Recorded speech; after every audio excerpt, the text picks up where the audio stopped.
We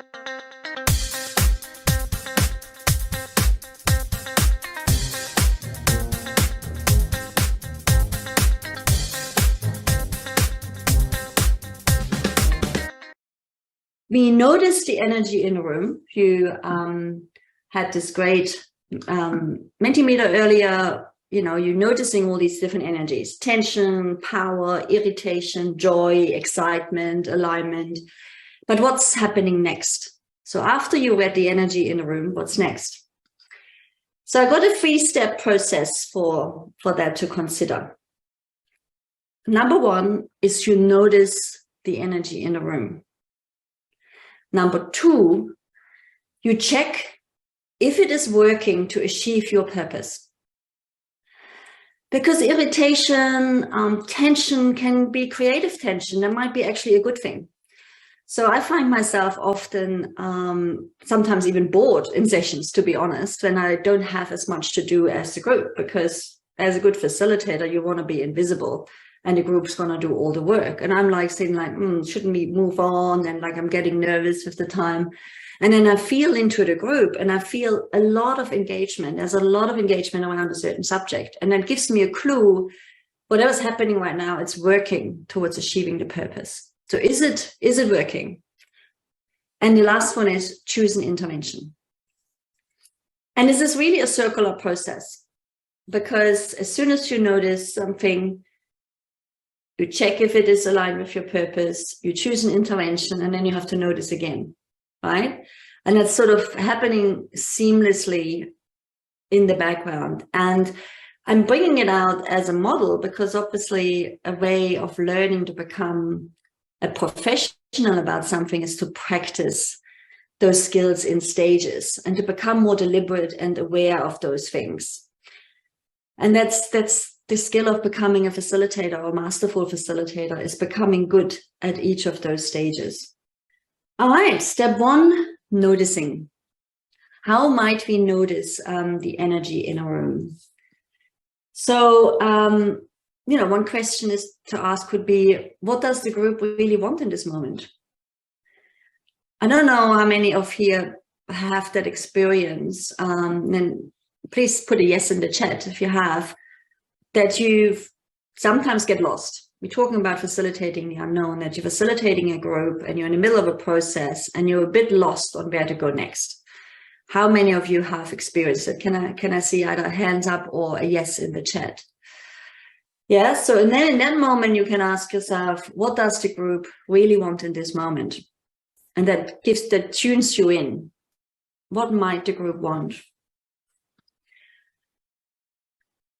This was a lovely quote I had from another facilitator, actually. She said, paying attention to where the life is,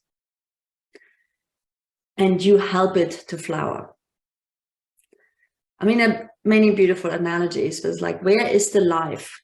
You know, like we said, every energy has a certain vibe in the group. Like, where is all the energy? When you are discussing alignment, when you are discussing group decision-making processes, where is the energy? Where do people light up? So you listen to different options and different suggestions from different group members, and you need to be very attentive to not miss the cues when the group lights up. Where is the life where people want to go? And then you help that to flower. Where is the energy? Said that already. These are cool things. 3 aspects. One is energy of self. Where is my energy at? So if you notice, for example, the group is flat, there's no engagement, where is your energy at?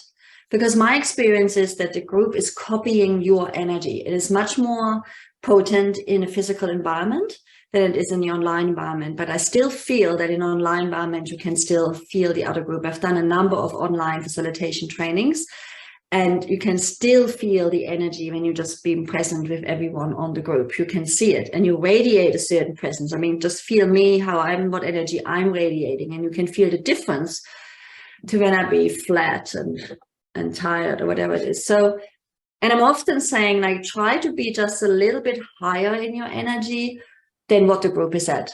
but not too high. So you really want to tune in, because if you're too high, you're going to lose the group as well, depending on the subjects. You can't be always super hyper if it needs more calmness. Just be a little bit higher in your energy in the group. Now, this maybe sounds a bit woo-woo and don't know what that means, but it is actually tangibly, physically able to feel that, to shift your energy. Like I can actually, when you actually could close your eyes for a moment and just feel where your energy is at. So you can tell energy of self is most important. Self-facilitating is number one. Number two is, what is the energy of certain individuals? So you can do some individual interventions when you see some people are super engaged, others are not. Go for the non-engaged ones and ask them what is missing that would get you engaged as well. And also see the group as a whole. So you want to feel the energy of the group as a whole, as its own unique identity. Number two, is this working to achieve our purpose? So we noticed, now is it working? So listening for purpose alignment. Whatever going in, is that aligned with the purpose? I listen often through the filter of the purpose. You have to have a purpose in a culture clearly from the start, right? So you know actually where you're going with the group, and you have to have the ability to filter your listening through the purpose. It's funny enough, but it's not funny actually. When I work with my clients, the practice of defining the purpose for the engagement is often the hardest, and it brings people's pushback. There's something about purpose, I have no idea, but they don't want to say what exactly they want to get out of it.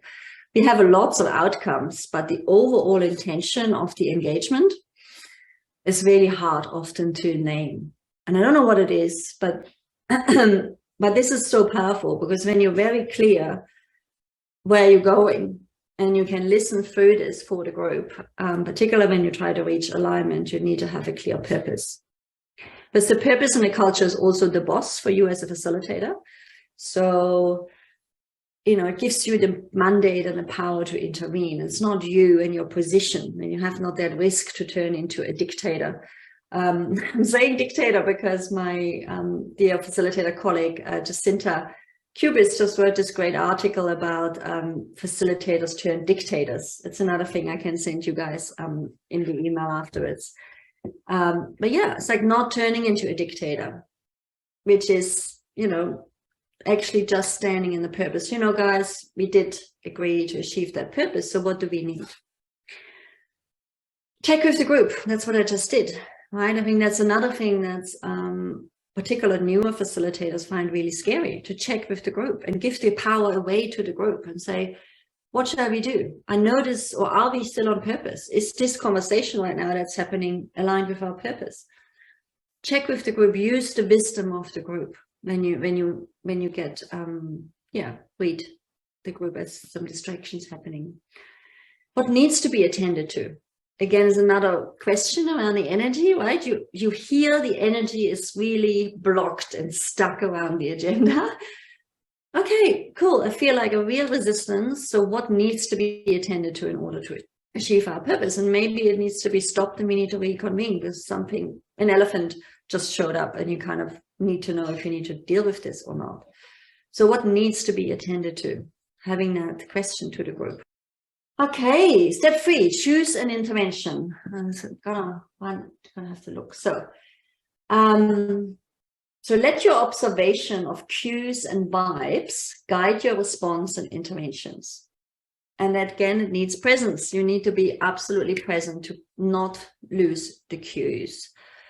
Even when you make an intervention, when someone in the group makes an intervention, or anyone says anything, you can see how the group reacts. This is your knowledge base, basically, where you can pick up the cues to know where to go next. What is an intervention?